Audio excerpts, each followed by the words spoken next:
सभी को सादर अभिवादन। सत्यार्थ प्रकाश अष्टम समोल्लास। सृष्टि की उत्पत्ति, स्थिति और प्रलय के विषय में महर्षि दयानंद ने यहाँ बहुत से पक्ष और प्रमाण आदि रखे कि हम सृष्टि की उत्पत्ति, स्थिति और प्रलय के ठीक स्वरूप को जान सकें। पीछे हमने जो देखा उससे आगे बढ़ाएंगे। आज ये 14वीं कक्षा है। मेरी पुस्तक में पृष्ठ संख्या 257, ये परोपकारिणी सभा अजमेर द्वारा प्रकाशित 39वां संस्करण है। आप लोग देख सकते हैं अपनी पुस्तक में जिस भी पृष्ठ पर हो कि जहाँ पूर्व पक्षी ने कहा कि शास्त्रों में विरोध है या अविरोध है, महर्षि ने कहा कि अविरोध है। तो पूर्व पक्षी ने बहुत सारे विरोध की बातें प्रस्तुत की और फिर उसके बाद महर्षि ने उनका उत्तर दिया कि कैसे कैसे अलग अलग कारणों से सृष्टि की उत्पत्ति बताई गई है शास्त्रों के अंदर। अब उस सबको देखने के बाद में महर्षि वहां अंत में उपसंहार के रूप में लिख रहे हैं। तो शास्त्रों में मतलब 6 शास्त्रों में दर्शन शास्त्र 6 है, उनका एक एक करके सबका वर्णन करके अब आगे महर्षि लिखते हैं। यहां से हम प्रारंभ करेंगे। महर्षि लिखते हैं, इसलिए सृष्टि 6 कारणों से बनती है। तो सृष्टि के बनने में कई कारण हैं, तो उसमें 6 कारणों का यहाँ पर अलग अलग दर्शनों में उल्लेख किया गया है। तो ये 6 कारणों से बनती है। उन 6 कारणों की व्याख्या एक एक की एक एक शास्त्र में है प्रमुखता से। यद्यपि अन्य भी बातें उन शास्त्रों में लिखी हैं और इन 6 दर्शनों का इतना ही तात्पर्य नहीं है कि सृष्टि के कारणों का वहां पर विवेचन किया गया हो, और बहुत सारे विषय सबके अपने अपने हैं, लेकिन प्रसंगवशात अथवा संक्षेप से वहां पर भिन्न भिन्न जगह पे भिन्न भिन्न संकेत किए गए हैं। उसी की तरफ यहाँ पर दृष्टि संकेत है कि उन 6 कारणों की व्याख्या एक एक की एक एक शास्त्र में है। तो 6 कारण हैं, तो 6 में अविरोध है, और वो अलग अलग कारणों को बता रहे हैं, तो उनमें भी अविरोध ही होगा, इसलिए उनमें विरोध कुछ भी नहीं है। उदाहरण दे रहे हैं महर्षि समझाने के लिए कि जैसे 6 पुरुष मिलके एक छप्पर उठाकर भित्तियों पर धरें। छत पे रखना है छप्पर, दीवारों के ऊपर, भित्तियों के ऊपर, तो 6 जनों ने उठा करके रखा। वैसे ही सृष्टि रूप कार्य की व्याख्या 6 शास्त्रकारों ने मिलकर पूरी की है। तो सृष्टि कार्य है और सृष्टि बनी है, तो उसको सबने अलग अलग ढंग से लिखा है। अब छप्पर को किसी ने कहीं से पकड़ के उठाया, किसी ने कहीं से पकड़ के उठाया, और सबको कारण माने, कोई इसको कारण मानता है, कोई इसको कारण मानता है, तो सभी मिलकर के उसकी संपूर्णता को बताते हैं, तभी वो छप्पर छत के ऊपर, दीवारों के ऊपर रखा जा सकता है। सब मिलकर के करेंगे तो परिपूर्णता होती है। तो ऐसा ही इन 6 शास्त्रों में है, किसी ने किसी को कहा, किसी ने किसी को कहा, सब मिला करके वो एक ही की व्याख्या कर रहे हैं, और सब मिलाने से उसकी परिपूर्णता हमें पता लगती है। तो ये तो एक पक्ष का उदाहरण दिया, लेकिन विपक्ष का भी उदाहरण है कि इन 6 शास्त्रों को अन्य किस तरह से देखते हैं कि जहां वो विरोध मानते हैं, वो विरोध कैसे मानते हैं उसको समझाने के लिए भी एक उदाहरण दिया कि परंतु जैसे 5 अंधे और एक मंद बुद्धि को, यहाँ भी 6 जने ले लिए, तो 5 तो अंधे हैं और एक मंद दृष्टि है, मंद दृष्टि, मंद बुद्धि नहीं, मंद दृष्टि है, उसको ठीक ठीक दिखाई नहीं दे रहा है, हल्का दिखाई दे रहा है। तो इनको किसी ने हाथी का एक एक देश बतलाया। एक एक देश मतलब एक एक भाग, किसी को हाथी के यहाँ कहीं वहां वहां वहां, ऐसे अभी एक एक अंग का नाम आएगा, एक एक रीति से आएगा अलग अलग स्थानों का। तो किसी ने वहां उनको 5 को अलग अलग देश में, तो इन 5 को और एक 6 को, मंद दृष्टि को, किसी ने हाथी का एक एक देश बताया अलग अलग जगह से, और उनसे पूछा कि हाथी कैसा है। तो उनमें से एक ने कहा खंभे, तो खंभे के आकार वाला, क्योंकि उस व्यक्ति को, वो जो प्रत्यचक्षु था, अंधा था, उसको पैरों के पास में खड़ा कर दिया था और उसने हाथ लगा करके देखा, क्योंकि अंधा तो स्पर्श से जानेगा। तो उसने देखा कि ये हाथी है और बोले कि ये तो खंभा है, खंबे के समान है। दूसरे ने कहा सूप के समान है। सूप का मतलब जो छाछला होता है जिससे कि हम अन्न आदि को छानते हैं, या तो उसके लिए वो हुआ कि किसी ने एक को उसको कान के पास में खड़ा किया और उसने कान पे हाथ फेर फेर करके देखा, तो ये तो सूप के समान चौड़ा फैला हुआ है, तो बोले कि वो सूप के समान है। हाथी कैसा है? सूप के समान है। तीसरे ने कहा मूसल के समान है, मूसल। और मूसल उसको दांत के पास में खड़ा कर दिया, बाहर के दांतों पे उसने हाथ लगाया, तो जैसे मूसल कठोर और लंबा होता है, बोले ये तो मूसल के समान है। चौथे ने कहा झाड़ू के समान है। उसको पीछे पूंछ के पास में खड़ा किया, उसके हाथ में पूंछ पकड़ा दी, उस प्रज्ञाचक्षु के हाथ में। उसने कहा ये तो झाड़ू के समान है, नीचे रोए हैं, लंबी है, ये झाड़ू लगाने के झाड़ू के समान है। और पांचवें ने कहा कि चौतरा। चौतरा जिसको एक व्यक्ति को पेट के पास में खड़ा कर दिया, तो उसने चारों तरफ हाथ फेरा, तो जैसे फैला हुआ दीवार जैसा होता है फैला हुआ चौतरा, ऐसे ऐसी चीज है। और छठे ने कहा, तो ये पांच तो थे अंधे, और छठा है ये मंद दृष्टि वाला है, पूरा अंधा नहीं है लेकिन थोड़ा थोड़ा देख लेता है, वो थोड़ा दूर से देख रहा है। तो छठे ने कहा काला काला चार खंभों के ऊपर कुछ भैंस सा आकार वाला है। उसको थोड़ा थोड़ा तो दिखाई दे रहा था, चार पैर दिख रहे थे, तो बोले कि चार खंभों के ऊपर कोई भैंस सी काली काली चीज रख दी गई है, ऐसा है ये। तो थोड़ा दिखाई दे रहा था। तो इस प्रकार महर्षि कहते हैं ये तो अलग अलग हो गए, अब ये परस्पर विरुद्ध होंगे, अब ये आपस में झगड़ा करेंगे। एक कहेगा खंबे के समान है, एक कहेगा कि नहीं झाड़ू के समान है, और परस्पर विरुद्ध है, और सब कहेंगे कि मैंने प्रत्यक्ष किया है। और दूसरे भी कहेंगे कि इनकी अलग अलग मान्यताएं हैं। जो समझदार है वो कहेगा भाई ये अलग अलग दृष्टि से अपने अपने क्षेत्र को कह रहे हैं, इसमें कोई विरोध नहीं है, हाथी के बारे में विरोध नहीं है। आप उसको एकांगी रूप से लेके कथन करोगे और सबको मिला करके देखोगे तो संपूर्णता आ जाएगी। लेकिन जो एकांगी कथन है, एक बात को एक दृष्टि से कथन है, उसको ही संपूर्ण मान लोगे तो विरोध आएगा ही। तो इसको एक एक पक्ष से देखें, इसको संपूर्णता से न देखें।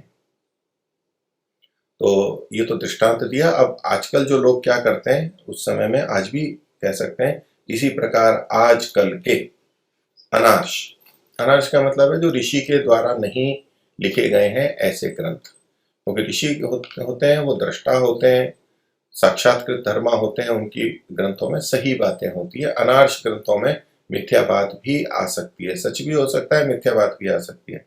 तो ये जो अनार्ष हैं, नवीन ग्रंथों के पढ़ने से, आजकल जो नए नए बने हुए हैं, सबने अपनी अपनी बुद्धि की प्रखरता के लिए या अन्य कारणों से ग्रंथों को रच दिया है, स्वयं के ग्रंथ मान करके, और बहुत अपनी बात को बताने के लिए मैं इसका प्रणेता हूं और एक नई बात समाज को दे रहा हूं, इस रूप में जो नए ग्रंथ आ जाते हैं।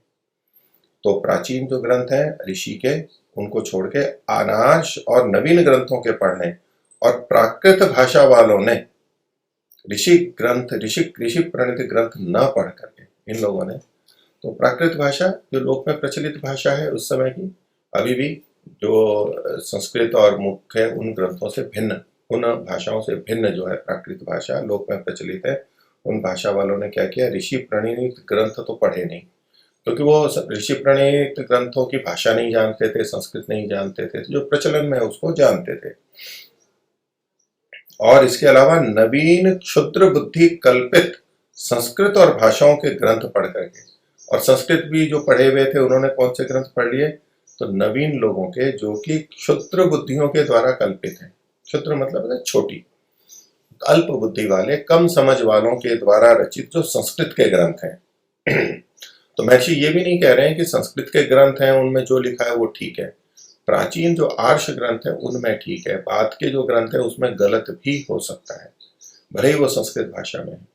तो जो नवीन क्षुद्र बुद्धि कल्पित संस्कृत और भाषाओं के ग्रंथ, अलग अलग भाषाओं में अपने अपने भाषाओं के जो ग्रंथ हैं उनको पढ़ करके एक दूसरे की निंदा में तत्पर होकर के, इसने ये किया उसने ये किया, हमारा ये अच्छा ग्रंथ है दूसरे का बुरा है, तो परस्पर निंदा करके एक दूसरे की निंदा में तत्पर होकर के उसमें लग जाते हैं, उसी काम में लग जाते हैं कि ये गलत है ये गलत है ये गलत है, और आपस में झगड़ते रहते हैं। तो एक दूसरे की निंदा में तत्पर होकर झूठा झगड़ा मचाए, एक झगड़ा होता है वास्तविक, सच्चा, और एक होता है झूठा। तो जो जहां विरोध है नहीं परस्पर, उसको विरोध के रूप में देख करके झगड़ा कर लेना, ये झूठा झगड़ा हो गया। और सच्चा झगड़ा हुआ कि जहां वास्तव में विरोध है, कहीं गलत बात है, और उसके लिए झगड़ा करना, कुछ प्रतिरोध करना, प्रतिशोध करना, वो उचित है। लेकिन जहाँ कोई बात ही नहीं है फिर भी बतंगड़ बना दिया है, इसको कहेंगे झूठा झगड़ा। तो झूठे झगड़े को मचा दिया है, सब जगह फैला दिया है। इनका कथन बुद्धिमानों के व अन्य के मानने योग्य नहीं है। बुद्धिमानों को तो ये नहीं मानना चाहिए, बुद्धिमान इसको मानेंगे ही। समझदार व्यक्तियों के मानने योग्य नहीं है, वो ना समझ लोग हैं। और कहा बुद्धिमान ही नहीं, अन्य लोगों को भी मानने योग्य नहीं है, क्योंकि नहीं तो वो भी अज्ञान में चले जाएंगे। आगे कहते हैं, क्योंकि जो अंधों के पीछे अंधे चले तो दुख क्यों ना पाए। तो वो बुद्धि से अंधे यानी ना समझते, उन्होंने कुछ जान लिया, समझ लिया, और बाकी भी आंख बंद करके बिना जाने समझे उन्हीं को गुरु आचार्य मान करके, ठीक मान करके, वैसे ही उनके पीछे पीछे चल पड़े। इन्होंने जो कहा वो ठीक है, अपनी बुद्धि को काम में नहीं ले रहे, तो उनको क्यों नहीं दुख होगा। तो जैसे अंधे को चलने में दिक्कत होती है, ऐसे ही अंधे के पीछे चलने वाले को भी दुख ही होगा। वो भी अंधा बन करके चल रहा है, आंखें हैं उसकी, देखना चाहिए, देख सकता है, लेकिन अंधों के पीछे अंधे के समान ही चलते रहते हैं। तो अंधों के पीछे अंधे चले तो दुख क्यों ना पावे। वैसे ही आजकल के अल्प विद्या युक्त, जिन्होंने कम विद्या पढ़ी है, ठीक तरह से नहीं पढ़ी है, और स्वार्थी लोग हैं, क्योंकि अनेक लोग होते हैं बहुत विद्या तो पढ़ लेते हैं, लेकिन उनका अपना स्वार्थ होता है, इसलिए वो भिन्न तरह से बोलते हैं, सत्य को यथावत प्रस्तुत नहीं करते हैं। इन्होंने कहा, स्वामी जी ने कहा कि अल्प विद्यायुक्त और स्वार्थी। आगे कहा, इंद्रियाराम पुरुषों की लीला संसार का नाश करने वाली है। इंद्रियाराम का मतलब है जो इंद्रिय सुख को लेने वाले हैं, इंद्रियों के सुख के पीछे ही पड़े हैं। अच्छा देखना, अच्छा सूंघना, अच्छा खाना, अच्छा सुनना, अच्छा स्पर्श, ये जो बाह्य ज्ञानेंद्रियां हैं, इनके लिए जो सुखदायक है, आरामदायक है, ऐसी चीजों का ऐसी चीजों का सेवन करते रहना, इसी में जो रत है, लगे हुए हैं, वही जिनके जीवन का लक्ष्य है, ऐसे लोगों की ये लीला संसार का नाश करने वाली है। वो कुछ का कुछ लिख लेते हैं, विद्या में प्रयत्न तो करते नहीं है, बुद्धि लगाते नहीं है, उसमें तो श्रम पड़ता है, विद्या को पढ़ना पढ़ाना ये सब तपस्या है, उसमें वो जाते नहीं है। इसमें जोर पड़ता है, उसमें जोर नहीं पड़ता है, तो अपने आराम से जीवन बिताते हैं। ऐसे लोगों के मन कल्पित ग्रंथ हैं, और वो अंधे की तरह चलते रहते हैं। वो इस झंझट में नहीं पड़ना चाहते कि कौन ठीक है और कौन गलत है, बात को समझना ही नहीं चाहते। कौन इस झंझट में पड़े, कौन दिमागी कसरत करे, कौन सिर दर्द ले। छोड़ो इसको, जो है, मेरे को क्या फर्क पड़ता है, मेरे को तो सुख से जीना है, वो मैं जी रहा हूँ, ये कुछ भी मानते रहे, ईश्वर है नहीं है, सृष्टि ये बनी, ऐसे बनी, ऐसे बनी, तो उसको कोई लेना देना नहीं, वो उसको बोझ समझता है। तो ऐसे लोग तो अंधे की तरह अंधे के पीछे चलेंगे और दुख को प्राप्त होंगे। अर्थात इनका, शास्त्रों का, सृष्टि के विद्या का, उत्पत्ति स्थिति प्रलय का पढ़ना हमारे सुख में कारण बनता है, उसको हमें जानना आवश्यक है, इसका दीर्घकालीन प्रभाव आता है। तो महर्षि ने कहा कि इनकी, ऐसे लोगों की आजकल के विद्या, इसलिए ये इसको विरोध कहते हैं, लेकिन वास्तव में इन ग्रंथों में, शास्त्रों में विरोध नहीं है। अब अगला प्रश्न उठा रहे हैं, ये भी सृष्टि विद्या से संबंधित है, क्योंकि सृष्टि में आदि कारण होता है, उपादान कारण होता है, उसका कोई कार्य बनता है। तो ये कारण कार्य की चर्चा ये सृष्टि के संदर्भ में आ ही जाती है, और इसलिए दर्शनों में कारण कार्य संबंध, नित्य संबंध, कौन किसका कारण, कारण से कार्य का ज्ञान, कार्य से कारण का ज्ञान, किस कार्य का कौन कारण है, ये चर्चा दर्शनों में चलती ही रहती है, बीच बीच में आती ही रहती है। तो इस सृष्टि उत्पत्ति स्थिति प्रलय में भी कारण और कार्य से संबंधित एक बात प्रश्न के रूप में उठाई जा रही है। प्रश्न है, जब कारण के बिना कार्य नहीं होता, ये सिद्धांत है, सिद्धांत पक्ष है कि बिना कारण के कार्य नहीं होता, वो कारण निमित्त भी हो सकता है, उपादान भी हो सकता है, मुख्य रूप से उपादान के लिए। तो जब कारण के बिना कार्य नहीं होता है, अर्थात कार्य का कोई ना कोई कारण अवश्य होता है, तो कहते हैं कि तो कारण का कारण क्यों नहीं है, कारण का भी कारण होना चाहिए। जब कार्य का कारण है तो कारण का भी कार्य होना चाहिए। अब ये एक बात को कैसे लेकर के आया, भाई कार्य का कारण होना चाहिए ये तो ठीक है, लेकिन कारण का कारण होना चाहिए, ये बात आप बीच में क्यों घुसा करके लेके आ गए? ये प्रश्न बन कैसे रहा है? तो पूर्व पक्षी के मन में क्या है कि कार्य वस्तु, जो भी कार्य है वो एक वस्तु है, पदार्थ है, द्रव्य है, तो उसका कोई ना कोई कारण है। अब ये जो कार्य है इसको कार्य के रूप में न देख के इसको द्रव्य के रूप में देख रहा है, और जो कारण है उसको कारण के रूप में न देख करके उसको भी द्रव्य के रूप में देख रहा है। देखो ये कार्य द्रव्य है तो इसका कोई ना कोई कारण द्रव्य है, तो ये जो कारण द्रव्य है ये भी द्रव्य है, तो इसका भी कोई ना कोई कारण होना चाहिए। लोगों के मन में आते हैं प्रश्न, बच्चे भी कर देते हैं, एक सामान्य सहज बुद्धि में ये प्रश्न आ जाता है कि परमात्मा ने संसार को बनाया, परमात्मा निमित्त कारण है, तो सहजता से प्रश्न उठ जाता है कि परमात्मा को किसने बनाया, भगवान को किसने बनाया? क्योंकि उसके मन में यही विचार चल रहा है कि कोई भी चीज बनी है तो बनाने से बनी है, यानी कोई भी चीज है तो बनाई है तभी है, नहीं बनाते तो नहीं होती।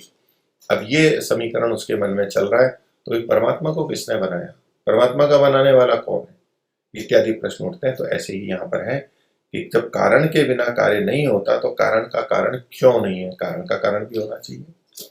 तो इसका उत्तर महर्षि दयानंद देते हैं, कहते हैं अरे भोले भाइयों। अब ये भोला शब्द क्या है? ये अल्प ज्ञान की दृष्टि से, कि जिसको समझ नहीं है वो भोला है, जिसको कोई ठग लेता है उसको वो भोला कहलाता है, समझ नहीं पा रहे। अरे भोले भाइयों, कुछ अपनी बुद्धि को काम में क्यों नहीं लाते? अंधे के पीछे अंधे के समान क्यों चल रहे हो? वो तो अंधा है, उसने तो अंधे के कारण, अज्ञानता के कारण, या तो स्वार्थ के कारण, सांसारिक सुख और इंद्रिय सुख के कारण से कुछ भी बोला है, लेकिन तुम क्यों चल रहे हो? तुम बिना बुद्धि को लगाए क्यों चल रहे हो? अपनी बुद्धि को काम में क्यों नहीं लगाते हो? तो कहते हैं देखो, संसार में दो ही पदार्थ होते हैं। अब दो ही पदार्थ होते हैं मतलब एक कारण और दूसरा कार्य। इस दृष्टि से दो ही पदार्थ होते हैं, दो ही प्रकार के पदार्थ होंगे। अब यूं इसी में भेद करना चाहें तो और भी भेद कर सकते हैं। अब एक दृष्टि से महर्षि ने कहा था वे तीन अनादि पदार्थ हैं, तीन पदार्थ होते हैं, ईश्वर, जीव और प्रकृति। उसका ये विरुद्ध नहीं है, उसी के अंतर्गत आएगा। तो संसार में कारण द्रव्य भी देखे जाते हैं और कार्य द्रव्य भी देखे जाते हैं। जब तीन अनादि पदार्थ कहे गए हैं वो तो कारण की दृष्टि से है, कार्य भी तो द्रव्य है। तो कारण द्रव्य और कार्य द्रव्य, तो ये दो भेद हम संसार के समस्त पदार्थों के लिए कर सकते हैं कि संसार में दो ही पदार्थ होते हैं, एक कारण और दूसरा कार्य। बीच में एक चीज और डाल सकते हैं कि कुछ चीजें होती हैं जो कारण भी होती हैं और कार्य भी होती हैं। महर्षि भी स्वयं आगे लिखेंगे, भिन्न भिन्न दृष्टियों से वो कथन होता है, लेकिन एक दृष्टि से वो कारण है तो कारण ही है। तो कारण और कार्य ये दो विभाग की है। आगे कहते हैं जो कारण है वह कार्य नहीं, जो कारण है वो कार्य नहीं। तो सामान्य जो मूल कारण है वो तो कार्य नहीं है, यहाँ तक ठीक बात है, लेकिन अनेक बार जो कार्य है वो भी कारण होते हैं, तो वो कारण होते हुए कार्य भी होते हैं, उनके लिए नहीं कह रहे हैं, यहाँ पर मूल कारण के लिए कहा जा रहा है कि जो कारण है वह कार्य नहीं, यानी मूल कारण कार्य नहीं बन सकता, वो तो कारण ही है, मूल कारण। तो जो मूल, इसका प्रश्न था कि कारण का कारण क्यों नहीं है, क्योंकि जो मूल कारण है वो कार्य नहीं है, कार्य का कारण होता है, कारण का कारण नहीं होता है, मूल कारण का कारण नहीं होता है। तो मूल कारण तो मूल कारण है, उसका कोई कारण नहीं होगा। मूल कारण यदि कार्य हो तो उसका कारण हो सकता है, कोई कारण यदि कार्य भी हो तो उसका कारण हो सकता है, लेकिन जो कारण कार्य न हो उसका कोई कारण नहीं हो सकता है। तो मूल कारण का कोई कारण नहीं हो सकता है। तो कहा कि जो कारण है वह कार्य नहीं, एक बात, और जो जिस समय कार्य है वह कारण नहीं, उस समय ये ले लेंगे, जिस समय और उस समय संगति लगती है। तो अभी कोई कार्य है तो वो उसको कारण नहीं कह सकते, जिस दृष्टि से कार्य कह रहे हैं उसी दृष्टि से कारण नहीं कह सकते उसको।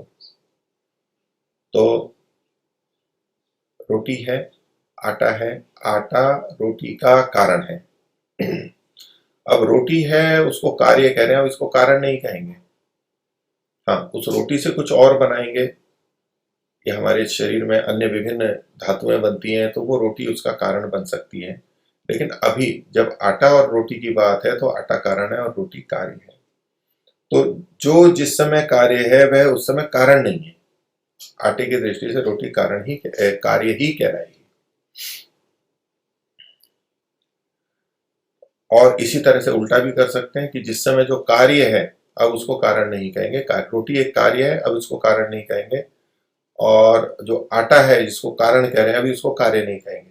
लेकिन अगर गेहूं की दृष्टि से देखेंगे तो गेहूं का कार्य गेहूं का चूर्ण है, तो वहां गेहूं कारण होगा, चूर्ण उसका कार्य कहलाएगा, आटा उसका कार्य कहलाएगा। आगे महर्षि कहते हैं कि जब तक मनुष्य सृष्टि को यथावत नहीं समझता, एक सिद्धांत वाक्य दे रहे हैं, एक दृष्टि दे रहे हैं कि जब तक मनुष्य सृष्टि को यथावत नहीं समझता तब तक उसको यथावत ज्ञान प्राप्त नहीं होता है। देखिए, मुक्ति प्राप्ति के लिए ज्ञान चाहिए, जीवन जीने के लिए भी ज्ञान चाहिए, समझ चाहिए, लेकिन जब तक सृष्टि का यथावत ज्ञान नहीं होगा तब तक उसको यथावत ज्ञान प्राप्त नहीं होगा। अगर कोई केवल परमात्मा के ज्ञान में डूब जाए और सृष्टि का ज्ञान न करे तो भी उसका ज्ञान परिपूर्ण नहीं होगा, यथावत ज्ञान नहीं कहलाएगा। आत्मा का भी ज्ञान आवश्यक है, परमात्मा का भी ज्ञान आवश्यक है, और प्रकृति का भी आवश्यक है, कार्य जगत का आवश्यक है, सृष्टि के रचना उत्पत्ति स्थिति प्रलय का ज्ञान भी आवश्यक है। और ये नहीं करेंगे तो यथावत ज्ञान नहीं हो पाएगा, तीनों का ज्ञान आवश्यक होता है। तो इसलिए यहाँ महर्षि सृष्टि के जानने की महत्ता बता रहे हैं, ये आवश्यक है।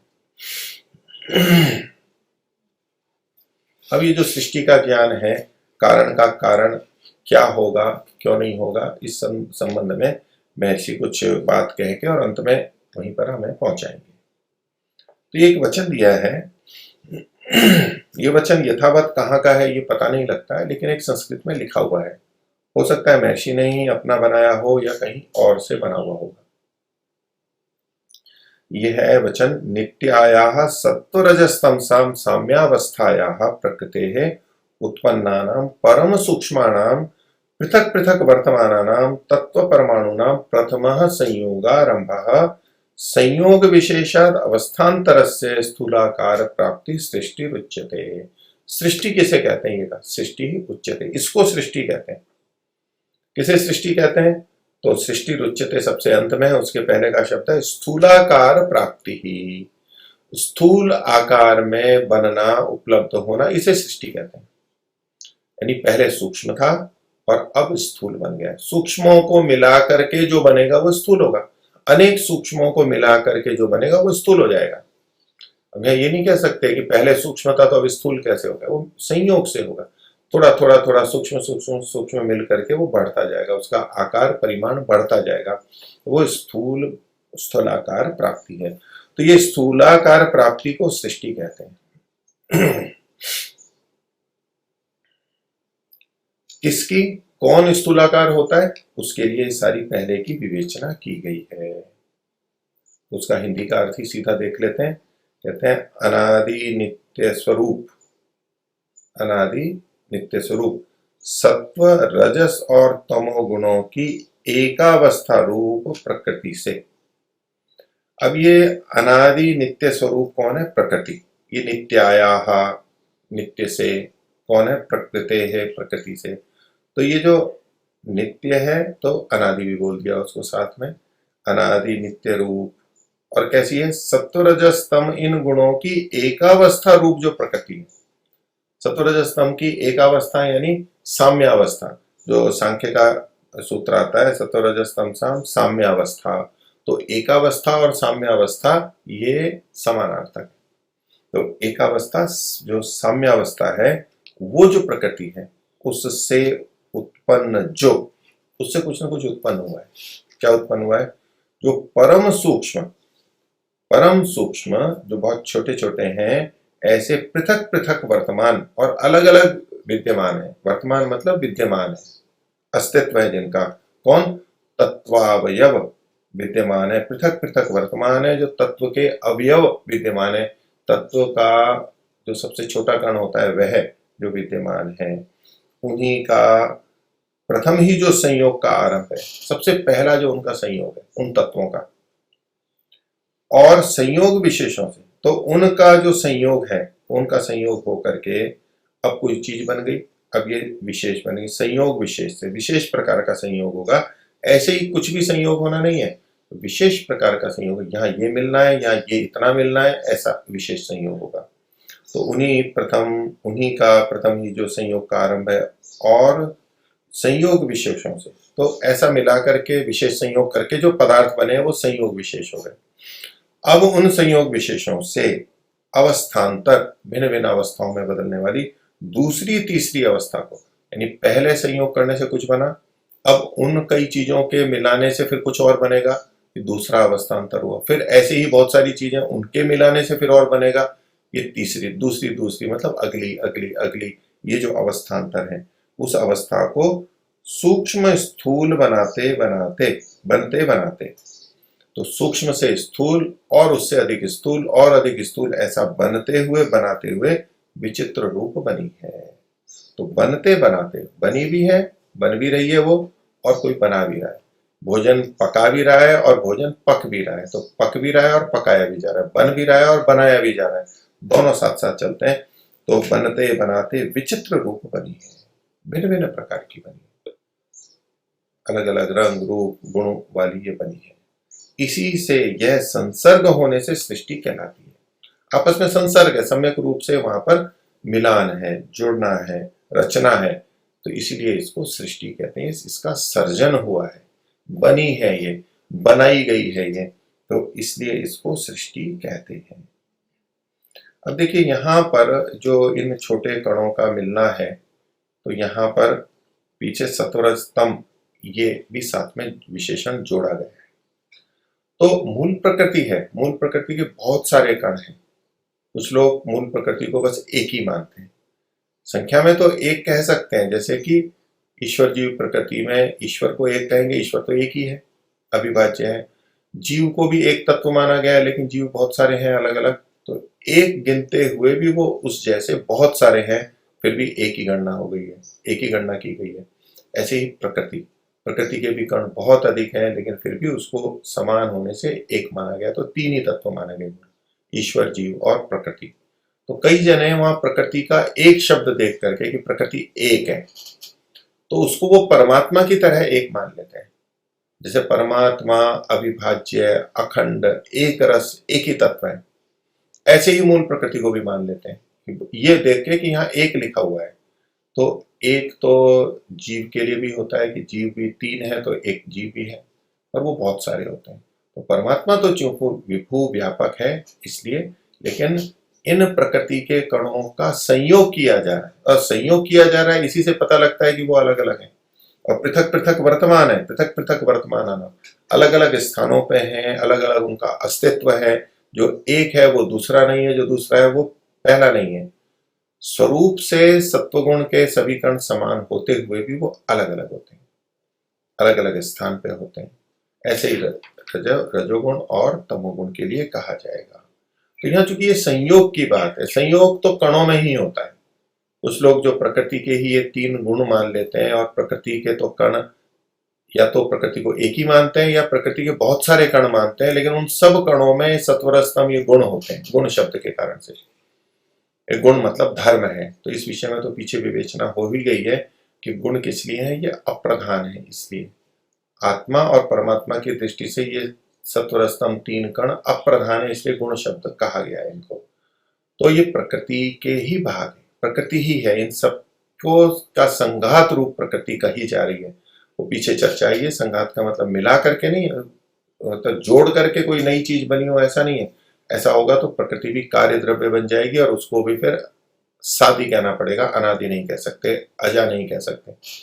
तो केवल एक समूह का नाम है प्रकृति, लेकिन ये तीन कण है, और इनके संयोग से फिर स्थूल स्थूल चीजें बनती जाती हैं, स्थूलाकार होती जाती हैं, और ये सृष्टि हमारे को जैसी दिख रही है, ये बहुत बड़ी है, बहुत स्थूल है, ये बनी है, मूल कारण बहुत सूक्ष्म है। तो इसी से यह संसर्ग होने से सृष्टि बनी है। आगे महर्षि कहते हैं कि भला जो प्रथम संयोग में मिलने और मिलाने वाला पदार्थ है, प्रथम संयोग में, पीछे जो चर्चा महर्षि ने संस्कृत वाले भाग से की है, संस्कृत में जो लिखा है, तो सबसे पहला संयोग, इसका मतलब ये हुआ पहले जो सब बिखरे हुए थे, सब कण बिखरे हुए थे उपादान कारण, और परमात्मा ने उनको एकत्रित किया। तो ये जो पहला संयोग होगा, सत्वर स्तंभ में जो पहला संयोग होगा वो, तो प्रथम संयोग में मिलने वाला पदार्थ है। मिलने वाला पदार्थ मतलब प्रकृति, प्रकृति के ये 3 प्रकार के कण, सत्वर स्तंभ, ये तो मिलने वाले पदार्थ हैं। और मिलाने वाला पदार्थ ये परमात्मा हुआ। तो भला जो प्रथम संयोग में मिलने और मिलाने वाला पदार्थ है, जो संयोग का आदि अर्थात संयोग से भी पहले जो था, संयोग जिनके बीच में हो रहा है और जो संयोग करने वाला है, दोनों का ग्रहण हो जाएगा, मिलाने वाले का भी, लेकिन मुख्य रूप से मिलने वाले का कथन है। तो जो संयोग का आदि और वियोग का अंत अर्थात जिसका विभाग नहीं हो सकता, जिसका विभाग नहीं हो सकता, ये मूल प्रकृति की दृष्टि से उन मूल कणों के लिए कहा जा रहा है, सत्वर स्तंभ के लिए कहा जा रहा है कि सबसे जो पहला संयोग है उसके आदि के जो है इनका विभाग नहीं हो सकता, नहीं तो उसका भी संयोग मानना पड़ेगा। अगर उसका विभाग हुआ इसका मतलब है संयोग हुआ है। और ये जो कार्य जगत है, वियोग, सबसे अंतिम जो वियोग होगा, विघटन होगा, उसके बाद में ये सत्वर स्तंभ ही बचेंगे। तो संयोग का आदि और वियोग का अंत अर्थात जिसका विभाग नहीं हो सकता है उसको कारण कहते हैं। ये कारण का अभिप्राय है मूल कारण, जिसके लिए महर्षि ने लिखा कि जो कारण है वह कार्य नहीं है। तो जिस समय वो कारण है के रूप में है सत्वर स्तंभ, अब उसको कार्य नहीं कह सकते, लेकिन हाँ उस उनके मिलने से जो चीज बनेगी उसको तो कार्य कहेंगे। तो एक दृष्टि से कह सकते हैं कि कारण ही कार्य रूप में परिणत हो गया है। तो जब कारण कार्य रूप में परिणत हो गया तो हम कह सकते हैं कि कारण कार्य बन गया, और कारण कार्य बन गया तो कह सकते हैं कि जो कारण है वही कार्य है। लेकिन ऐसा नहीं कहेंगे। ये ठीक है कि जो कारण है वही बदल के कार्य रूप में आ गया है, लेकिन कार्य के रूप में जो है वो एक नया द्रव्य बना है, उसको कार्य ही कहेंगे, उसको कारण नहीं कहेंगे। हाँ, कार्य में कारण होता है, कार्य द्रव्य में उपादान कारण होता है, ये कह सकते हैं, लेकिन कार्य तो एक नया द्रव्य है। और जो कारण है वो चूंकि किसी से मिलकर के नहीं बना है, अविभाज्य है, उसका खंडन नहीं होता, उसका विभाग नहीं होता, इसलिए वो मूल तत्व है, उसको कारण ही कहेंगे। जो पीछे महर्षि ने कहा था जो कारण है वह कार्य नहीं, कोई बात यहाँ पर है। उसी तरीके समझाए कि उसका जिसका विभाग नहीं हो सकता उसको कारण कहते हैं। और जो संयोग के पीछे बनता है, संयोग होने के बाद में जो बनता है, संयोग से पहले नहीं, संयोग होने के बाद में जो बनता है, और वियोग के पश्चात वैसा नहीं रहता है, वियोग होने के बाद में वियोग से पहले जैसा था वैसा नहीं रहता है, विघटित हो जाता है, अपने कारण के रूप में आ जाता है, वह कार्य कहलाता है।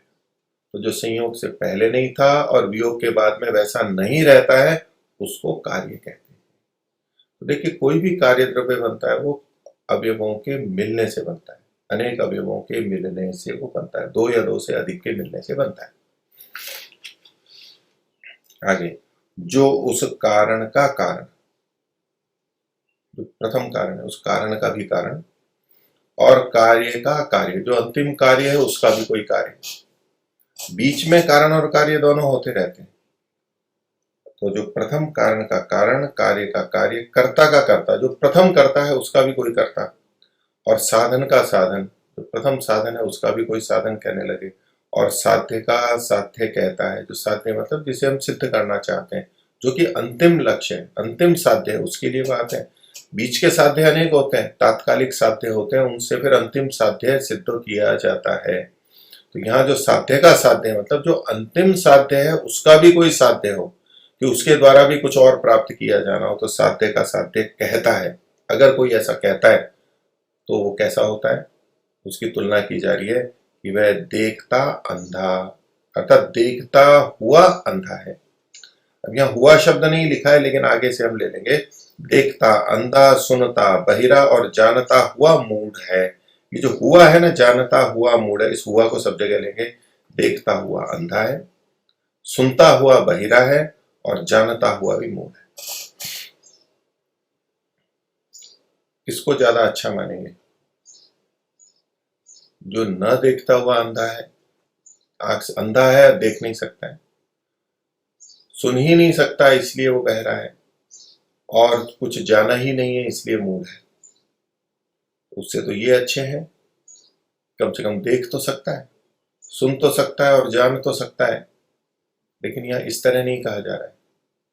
ये और भी निकृष्ट स्थिति है कि देखते हुए भी अंधा है। जो देख नहीं सकता वो अंधा है, उसको कुछ रूप का ज्ञान नहीं हो रहा है, वो तो समझ में आता है। जो देख भी रहा है, नेत्र है फिर भी अंधा बना हुआ है, सुन रहा है लेकिन फिर भी बहरा बना हुआ है, और जान रहा है फिर भी ऐसे व्यवहार कर रहा है जैसे कि वो जानता ही नहीं है, मूढ़ है। तो ये तो और भी निकृष्ट स्थिति है। तो ऐसा व्यक्ति जो ये सब कारण का कारण, कार्य का कार्य, साध्य का साध्य कहता है, तो देखता हुआ भी अंधा है, सुनता हुआ भी बहरा है, और जानता हुआ भी मूढ़ है। इससे नीचे नहीं जा सकता। तो हमें उस स्थिति में नहीं रहना। आगे कहते हैं, क्या आंख की आंख, आंख के लिए भी आंख चाहिए। आंख देखती है तो आंख को जानने के लिए भी दूसरी आंख चाहिए। दूसरे की तो ठीक है, लेकिन यहाँ आंख की आंख नहीं होती है। इसी तरह से दीपक का दीपक, दीपक दूसरों को दिखाता है, वहां तक ठीक है, लेकिन दीपक को देखने के लिए, अब दीपक का मतलब यह लेंगे दीपक की लौ को देखने के लिए, सामान्य रूप से कथन है। अब मान लीजिए कोई ऐसा दीपक है, ऊपर से तो लौ है लेकिन नीचे से दिखाई नहीं दे रहा है हमारे को उसका रंग रूप, तो उसके लिए दूसरा दीपक बगल में लाके उस दिए को देख रहे हैं, ऐसा उदाहरण नहीं है यहाँ पर, उसको नहीं समझ देखना है। लेकिन जो दीपक में लौ है, अग्नि है, उसको देखने के लिए एक और दीपक ला करके उसकी अग्नि से उसकी अग्नि को देखा जाए, ऐसा नहीं, ये मूर्खता है। तो दीपक का दीपक, और सूर्य का सूर्य कभी हो सकता है? तो सूर्य से हम सब देखते हैं, ये सारा संसार दिखाई देता है, उस सूर्य को देखने के लिए एक और सूर्य चाहिए, तो सूर्य को देखने के लिए दीपक चाहिए, टॉर्च चाहिए, ये नहीं हो सकता है। तो ये वैसा है, ऐसा कभी हो सकता है? तो अर्थात नहीं हो सकता है। आगे कहते हैं, जो जिससे उत्पन्न होता है वह कारण, कारण का लक्षण दिया। पहले भी कारण का बताया था, कार्य का बताया था, या दूसरी दृष्टि से कहते हैं। तो यहाँ जो वाक्य है, जो जिससे उत्पन्न होता है वह, अब वह का संबंध किससे जुड़ेगा? जो से या जिससे से? तो जिससे से जोड़ना है। जो को हम यहाँ ना भी बोलेंगे तो कोई दिक्कत नहीं है। जो का मतलब है कोई, कोई जिससे उत्पन्न होता है वह कारण है। तो जिससे उत्पन्न होता है वह कारण है। अगर हम केवल यूं देखेंगे जो जिससे उत्पन्न होता है, तो जो उत्पन्न होता है वह कारण है ऐसा नहीं कह सकते, क्योंकि वो तो आगे कहा है, और जो उत्पन्न होता है वह कार्य है। जो उत्पन्न होता है वह कार्य है, जो का संबंध कार्य से जोड़ेंगे, और जिससे उत्पन्न होता है वह कारण है। तो ये जो पहले वाला जो है, या तो इसका अर्थ हम ले लेंगे कोई, कोई जिससे उत्पन्न होता है वह कारण है, अथवा इसको कोष्टक में कर दीजिए, इसको न गिनिए। परिभाषा क्या बनेगी? जिससे उत्पन्न होता है वह कारण, और जो उत्पन्न होता है वह कार्य। ये कारण और कार्य का लक्षण हो गया। और जो कारण को कार्य रूप बनाने हारा है, कारण को कार्य रूप में बदलता है, वह कर्ता कहलाता है। उसको भी कारण कहा जा सकता है, तो वो निमित्त कारण कहा जाएगा। मुख्य निमित्त कारण परमात्मा है, लेकिन अन्य शब्दों में उसको कर्ता कहेंगे, करने वाला कर्ता। तो जो कारण को कार्य रूप बनाने हारा है वह कर्ता कहता है।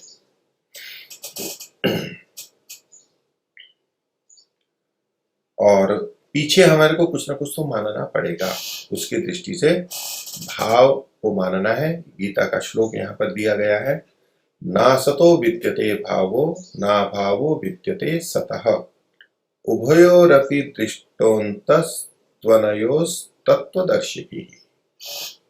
ये दूसरे अध्याय का 17वां श्लोक है कि न असतः विद्यते भाव, जो असत है उसका भाव कभी भी नहीं होगा। असत तो असत ही है, अभाव तो अभाव ही है।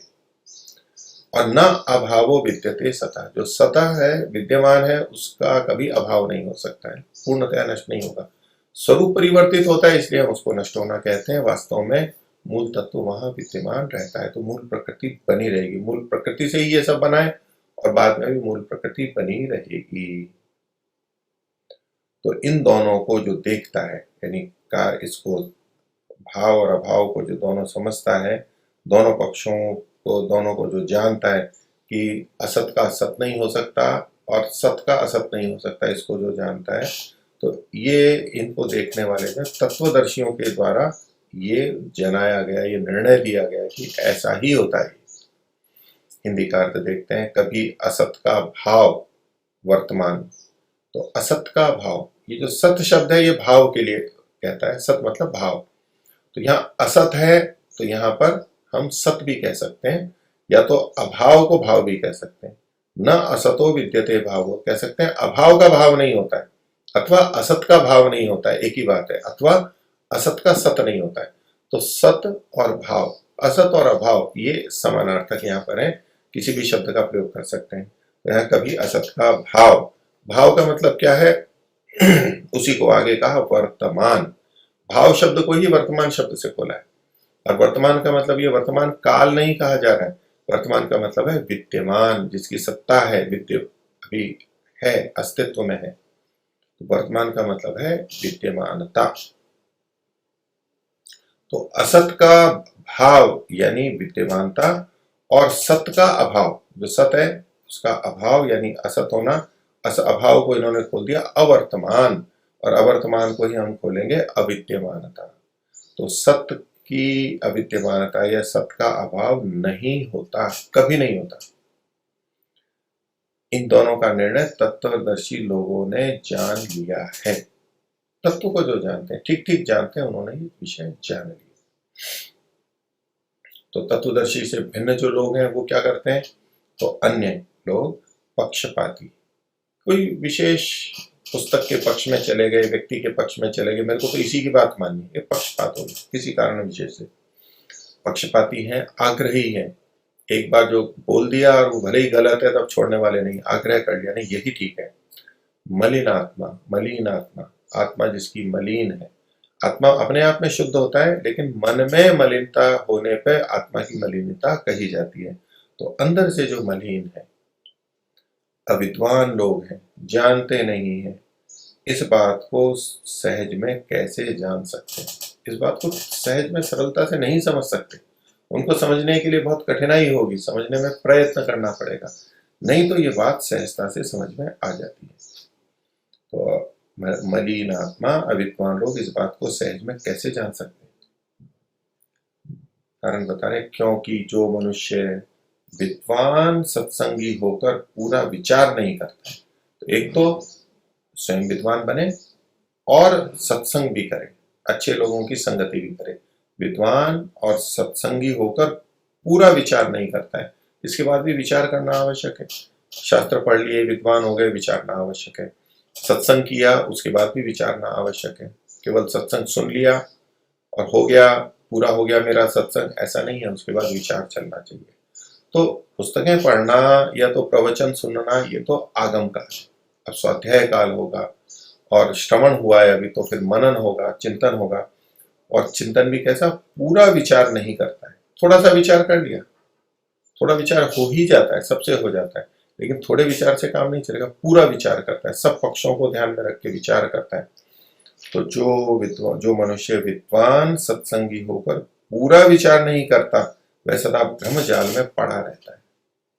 भ्रम कहते हैं विपरीत ज्ञान, उसके जाल में पड़ा रहता है, जकड़ा रहता है, विपरीत ज्ञान के जाल में रहता है, और संशय भी होते रहेंगे उसको, ये ठीक है या वो ठीक है। तो इसलिए एक तो विद्वान बनना चाहिए, सत्संग करना चाहिए, अच्छे लोगों का, विद्वानों का संग हो, और पूरी तरह से विचार करना चाहिए, तो हम ब्रह्म जाल में नहीं पड़े रहेंगे, विपरीत ज्ञान के जंजाल में और फंसने में नहीं रहेंगे।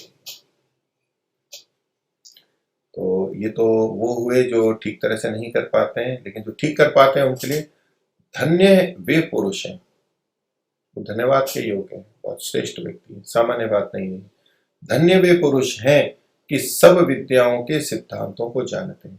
बहुत सारे की विद्या है, अलग अलग विषयों की है, उसके सिद्धांतों को जानते हैं, मूल सिद्धांतों को जानते हैं।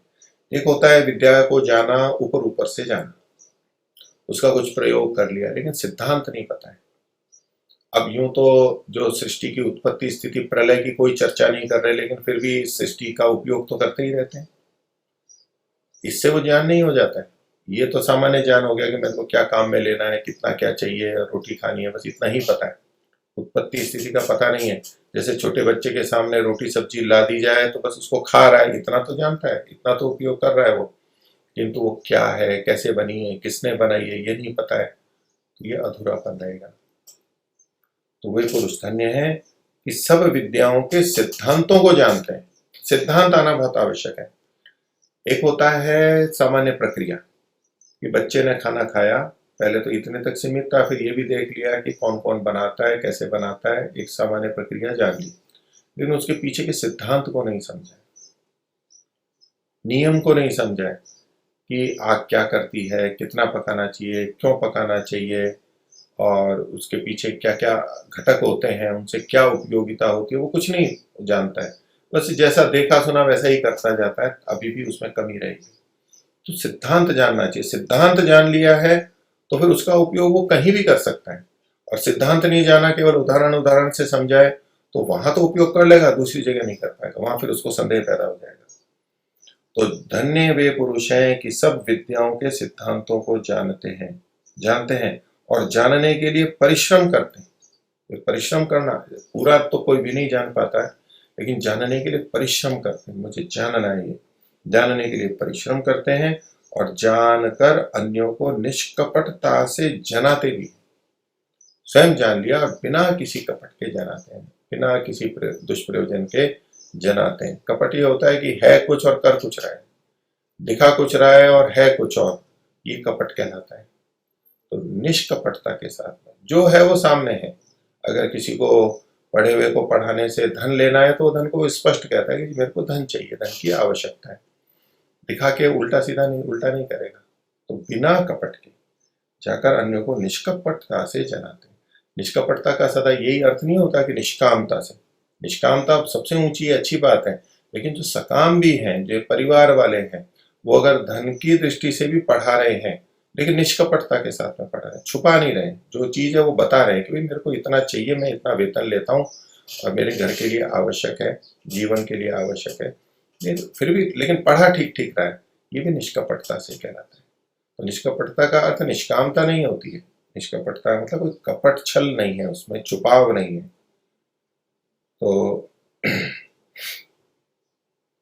सब विद्याओं के सिद्धांतों को जानते हैं, जानने के लिए परिश्रम करते हैं और जानकर अन्यों को निष्कपटता से जनाते हैं। देखिए, ये जो सिद्धांत की शब्द का प्रयोग किया है महर्षि ने, मूलभूत बातों को जानना आवश्यक है। सब जने सब विद्याओं को परिपूर्णता से न जाने, लेकिन मूल सिद्धांतों को जानना होता है। इसको आप थोड़े दूसरे उदाहरण से देख लीजिए कि गणित का एक प्रश्न है, उसको हल किया है। एक व्यक्ति केवल उस प्रश्न को हल करना जानता है। अब परीक्षा में अगर वही प्रश्न आ गया तो वो हल कर देगा और पूरे अंक भी मिल जाएंगे उसको, लेकिन उस प्रश्न को हल करते हुए जो मूलभूत सिद्धांत हैं वो उसे नहीं पता है, तो नया प्रश्न आने पर वो उत्तर नहीं दे पाएगा। परिवर्तन होते ही वो कहेगा ये तो कुछ नया प्रश्न है, समझ नहीं पाएगा। लेकिन जिसने गणित का एक सवाल हल किया लेकिन उसके पीछे के सिद्धांतों को भी जाना है, सिद्धांत स्पष्ट है, तो उस जैसा कोई दूसरा प्रश्न आ गया जो आज तक उसके सामने नहीं आया था, ऐसी संख्याएं इस तरह से विपरीत करके, तो भी जो सिद्धांत को जानने वाला होगा वो उस प्रश्न को हल कर देगा। ये विशेषता होती है। तो सिद्धांत को जानना ये बहुत महत्वपूर्ण बात है। हम प्राय ये कह देते हैं कि सिद्धांतों में क्या पढ़ा है, व्यवहार होना चाहिए, व्यवहार होना चाहिए। ठीक है, व्यवहार भी होना चाहिए, केवल सिद्धांत से काम नहीं चलता है, उसका व्यवहार भी होना चाहिए, हमारी उपयोगिता भी होनी चाहिए, उसके लिए सिद्धांत को जान के कुछ उपयोगिता भी होनी चाहिए। लेकिन इससे सिद्धांत निंदित नहीं हो जाता है कि बिना व्यवहार के सिद्धांत व्यर्थ है। लेकिन सिद्धांत नहीं पता है तो व्यवहार में क्या होगा, हमारी सीमा रहेगी, हम बढ़ नहीं सकते हैं, व्यापक नहीं हो सकते हैं, हम जो चाहते हैं वो सब नहीं मिलने वाला है अगर सिद्धांत नहीं जानते हैं। तो जो मूल सिद्धांत है, मौलिक सिद्धांत है, आधारभूत बातें हैं, वो अवश्य स्पष्ट होनी चाहिए सब विद्याओं की। तो परमात्मा के से संबंधित, जीव से संबंधित और मूल प्रकृति से संबंधित, उसकी सृष्टि, उत्पत्ति, स्थिति, प्रलय। अब सृष्टि निर्माण के लिए वैज्ञानिक जैसे आज लगे हुए हैं, बहुत व्यापक रूप से खोज कर रहे हैं, और उसमें कौन से यंत्र हैं, क्या क्या करते हैं, उसकी सूक्ष्मता है, वो जाने न जाने कितना भी, लेकिन जो मूलभूत बात है सृष्टि की उत्पत्ति, स्थिति और प्रलय, आधारभूत बातें हैं, सिद्धांत है, वो तो जानने चाहिए कि मूल तत्व अवश्य होगा, बनाने वाला होगा और किसी के लिए बनाए सब प्रयोजन होगा। ये मूलभूत बातें सबको जाननी आवश्यक है। तो महर्षि ने कहा कि धन्य है वे पुरुष, ये सामान्य बात नहीं है, ऐसी रुचि जो रखते हैं कि सब विद्याओं के सिद्धांतों को जानते हैं और जानने के लिए परिश्रम करते हैं और जानने के लिए परिश्रम करते हैं और जानकर अन्यों को निष्कपटता से जनाते हैं। इससे जो कोई कारण के बिना सृष्टि मानता है, तो बिना कारण के सृष्टि मानने का बात पीछे आई थी कि कारण का कारण नहीं होता, कारण ही नहीं मानो बस सृष्टि बन गई। तो जो कोई कारण के बिना सृष्टि को मानता है कि बिना कारण के बन गई है, वह कुछ भी नहीं जानता। ये मूलभूत बात होती है जिसके आधार पर हम कहें कि मूलभूत नहीं जानता है तो कुछ भी नहीं जानता है। इसका ये अर्थ नहीं कि वो वास्तव में कुछ भी नहीं जानता, जानता तो है, लेकिन ये कथन किया जा रहा है इसकी महत्ता को बताने के लिए। अगर ये नहीं जाना तो कुछ नहीं जाना, फिर तो कुछ भी नहीं जाना है, जाना है दूसरा भी, लेकिन महत्ता को बताने के लिए भाषा में ऐसे प्रयोग होते हैं। तो इससे जो कोई कारण के बिना सृष्टि मानता है वह कुछ भी नहीं जानता। तो जैसे संसार में भोजन आदि वस्त्र आदि बनते हैं तो कारण को स्वीकार करता ही है व्यक्ति, बिना उसके रह ही नहीं सकता है। ऐसा ही मूल प्रकृति को भी मानना होता है। ये संसार का आधारभूत तत्व क्या है जिससे कि ये सारा का सारा बना है। अब सृष्टि की बात बता रहे हैं, हिंदी में और व्याख्या कर रहे हैं। पीछे जो महर्षि ने नित्या सत्वरजस तमसाम साम्यावस्थाया लिखा था उसी की एक तरह से व्याख्या है और शास्त्रों की बातें लेते हुए भी विस्तार क्रम दिया गया है, सांख्य की बात को लेते हुए। जब सृष्टि का समय आता है अर्थात प्रलय अवस्था की समाप्ति हो रही है, अब सृष्टि काल आ रहा है, तब परमात्मा उन परम सूक्ष्म पदार्थों को इकट्ठा करता है। ये परम सूक्ष्म जो पदार्थ है, पीछे महर्षि ने कहा था प्रकृतेरुत्पन्नानाम परम सूक्ष्माणाम पृथक पृथक वर्तमानानाम। तो एक तो परम सूक्ष्म वो सत्वरस्तम हो गए, सबसे पहला संयोग तो उन्हीं में होगा, क्योंकि प्रकृति के भी बहुत सारे कण हैं, उनका संयोग होगा, ये है सबसे सूक्ष्म। और उससे जो बनी हुई चीजें हैं महतत्व अहंकार आदि, वो भी बहुत सूक्ष्म है, उनको भी अन्यों की दृष्टि से परम सूक्ष्म कह सकते हैं, लेकिन ये वैसे परम सूक्ष्म नहीं है जैसे सत्वरस्तम। तो सृष्टि का समय आता है तब परमात्मा उन परम सूक्ष्म पदार्थों को इकट्ठा करता है। उसकी प्रथम अवस्था में जो परम सूक्ष्म प्रकृति रूप कारण से, प्रथम अवस्था यानी जो कारण रूप है, प्रकृति रूप है, उससे कुछ स्थूल होता है, क्योंकि भले ही सूक्ष्म है महतत्व, लेकिन अनेक कणों के मिलने से बना है, तो उन कणों की अपेक्षा ये स्थूल ही होगा। जो परम सूक्ष्म प्रकृति रूप कारण से कुछ स्थूल होता है उसका नाम महत तत्व है। पहला जो है ये महत तत्व, तत्व अलग हो गया और महत शब्द अलग है। तो ये जो सूक्ष्म से स्थूल होने की प्रक्रिया है, वो जो सबसे पहले होती है, जो सबसे पहली चीज होती है, उसका नाम महत है। अर्थात सूक्ष्म से ये महत बना है, कुछ बड़ा बना है, इसलिए ये महत शब्द इसके लिए आता है। बुद्धि तत्व भी बोलते हैं इसको। और जो उससे कुछ स्थूल होता है, अन्यों से अभी भी सूक्ष्म है, लेकिन महत तत्व से जो कुछ स्थूल होता है उसका नाम अहंकार है। ये भी अंतःकरण है। ये अहंकार जो हमारा भावना वाला अहंकार होता है, ये वो नहीं है, वो तो एक भाव है, वो तो एक प्रकार के ज्ञान की स्थिति है, वो तो एक वृत्ति की स्थिति है। लेकिन ये अहंकार द्रव्य है, अंतःकरण है, उपकरण है हमारा, जिससे हमारे को अहम का, स्वयं का बोध होता है, मैं पने का बोध आता है। मैं जान रहा हूँ, पी रहा हूँ, सो रहा हूँ, ले रहा हूँ, दे रहा हूँ, ये इसके साथ साथ जो म शब्द जुड़ा हुआ है, मैं, ये मेरी वस्तु है, ये मैंने किया, चाहे किसी भी काल का हो, लेकिन म पना जो साथ में जुड़ता है, और हर ज्ञान के साथ में म पना, मैं इसको जानता हूँ, मैंने इसको देखा है, देख रहा हूँ, देखा है मैंने, ये म बना स्वत्व का बोध वहां सदा बना रहता है, वो इस अहंकार के माध्यम से होता है, तो उसका नाम अहंकार। और अहंकार से भिन्न 5 सूक्ष्मभूत, अहंकार से भिन्न भिन्न 5 सूक्ष्मभूत। तो अहंकार से 5 सूक्ष्मभूत बनते हैं और वो पांचों भिन्न भिन्न है, उनकी अपनी स्वतंत्र सत्ता है। सूक्ष्मभूत का हो चाहे तन्मात्रा का हो, पहले भी महर्षि ने बात रखी है, तन्मात्रा या सूक्ष्मभूत। तन्मात्रा कहेंगे तो शब्द तन्मात्रा, स्पर्श तन्मात्रा, रूप तन्मात्रा, रस तन्मात्रा और गंध तन्मात्रा। और सूक्ष्म भूत कहेंगे तो वही नाम लेंगे, आकाश, वायु, अग्नि, जल और पृथ्वी, ये सूक्ष्म महाभूत। तो भिन्न भिन्न 5 सूक्ष्म भूत ये एक तरफ बने। दूसरी तरफ क्या बने, श्रोत्र, त्वचा, नेत्र, जिह्वा, घ्राण, ये 5 ज्ञानेंद्रियां हो गई। और उसी तरफ 5 कर्मेंद्रियां, वाक, हस्त, पाद, उपस्थ और गुदा, ये 5 कर्म इंद्रिय हैं। अब ये जो ज्ञानेंद्रियां और कर्मेंद्रियां, ये सूक्ष्म ज्ञानेंद्रियां और कर्मेंद्रियां, ये शरीर वाली नहीं है, गोलक नहीं है, ये स्थूल शरीर वाली नहीं है। तो इसमें वाक हो गई वाणी, हस्त हो गया हाथ, पाद मतलब पैर, उपस्थ मतलब मूत्रेंद्रिय या तो जनन इंद्रिय, और गुदा मतलब मल त्याग वाली इंद्रिय। ये 5 कर्म इंद्रियां हैं। और 11वां मन, कुछ स्थूल उत्पन्न होता है। किससे स्थूल उत्पन्न होता है, अहंकार से स्थूल उत्पन्न होता है। मन भी सूक्ष्म है, सूक्ष्म इंद्रियां भी सूक्ष्म है, 5 तन्मात्राएं भी सूक्ष्म है। सूक्ष्म शब्द इन सबके साथ में जुड़ा हुआ है। इनको यदि हम पूरे संसार को जैसे हम कारण कार्य में बांटते हैं, सूक्ष्म स्थूल में बांटते हैं, तो ये 11 इंद्रियां, 5 ज्ञानेंद्रियां, 5 कर्मेंद्रियां और एक मन और 5 तन्मात्राएं या सूक्ष्म भूत, इनको सूक्ष्म की कोटि में रखते हैं। पूर्व की अपेक्षा स्थूल है, कुछ स्थूल है, लेकिन वैसे ये सूक्ष्म है। सारा संसार तो उसके आगे बनेगा, वो बहुत स्थूल बने, स्थूल स्थूल होता जाएगा। इसलिए महर्षि ने लिखा कि 11वां मन कुछ स्थूल होता है, पूरा स्थूल नहीं है।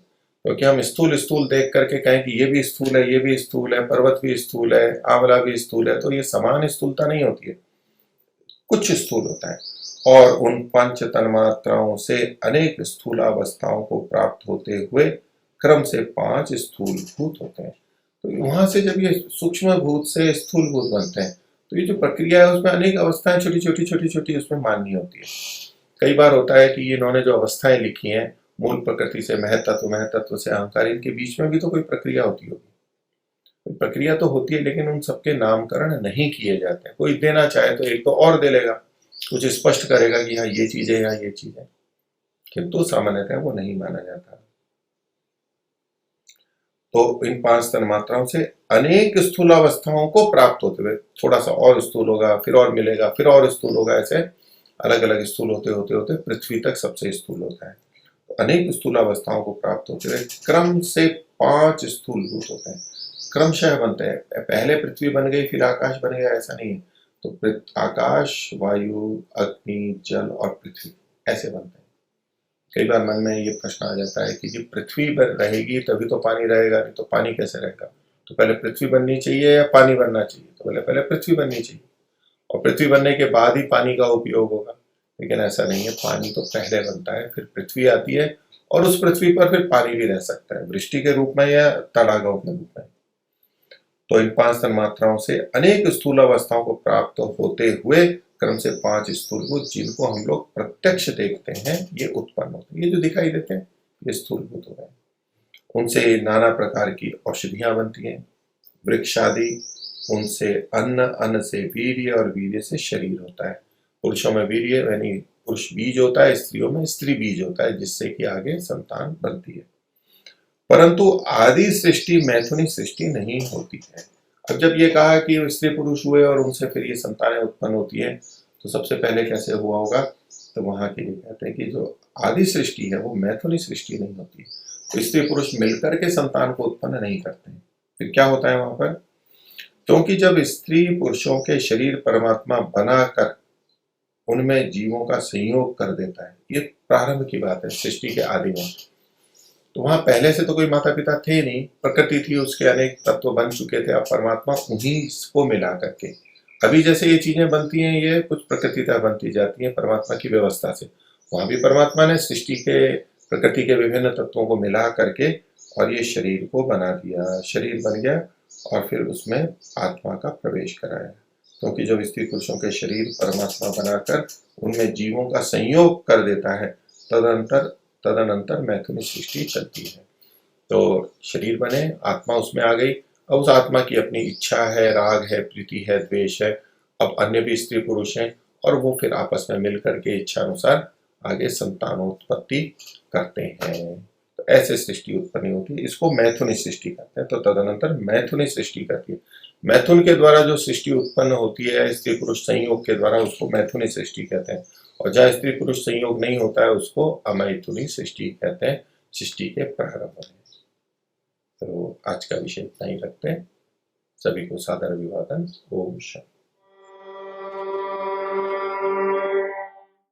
शान्तिरन्तरिक्षं शान्तिर्पृथिवी शान्तिरापः शान्तिरोषधयः शान्तिः वनस्पतयः शान्तिर्विश्वे देवाः शान्तिर्ब्रह्म शान्तिः सर्वं शान्ति शान्तिरेव शान्ति क्षमा शान्तिरेधि ॐ शान्ति शान्ति शान्ति